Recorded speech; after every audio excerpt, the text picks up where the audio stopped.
Hi class, my name is Megan Custer, and today I'm going to be talking a little bit about self-disclosure with a disability. I hurt my knee, so which is why I'm in this background. So I'm kind of resting it right now, so please excuse that. Also, I have some notes in front of me, so in case you guys see me glance down, that's why.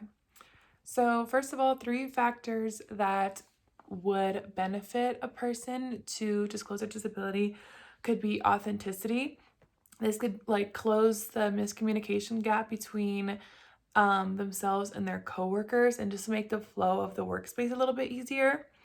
Next could be an increase of self-awareness within that person.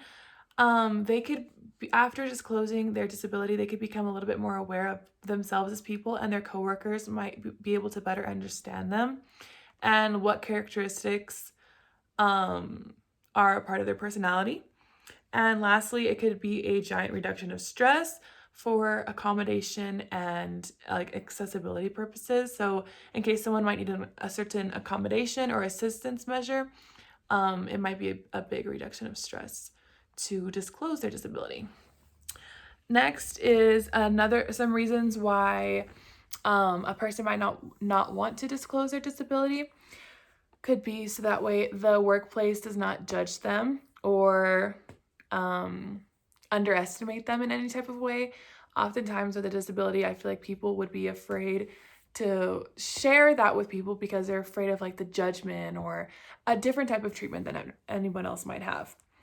Next, another reason why they might not want to disclose is so that way they don't reveal private information. They might want to just keep their privacy in check and not have the whole workplace know their current situation. And lastly, they might not want to disclose, so that way the workplace does not make a stereotype about them. And for example, like, oh, a person with autism is always like this, and this, so that means this person is also like that. They might want to avoid situations like that.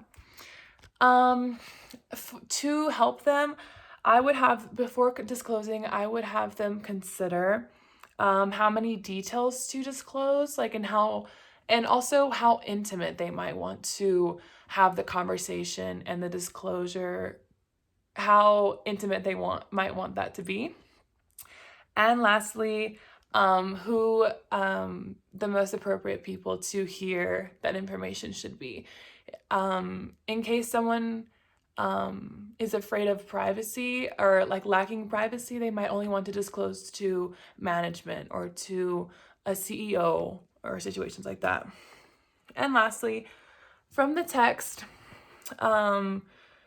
self-disclosure, some aspects of self-disclosure does not necessarily always have to be about a disability. It can also be about goals, health, emotion, relationships. You can really disclose anything about yourself to kind of make the workplace feel a little bit more home-like and comfortable between the employees and the management, etc.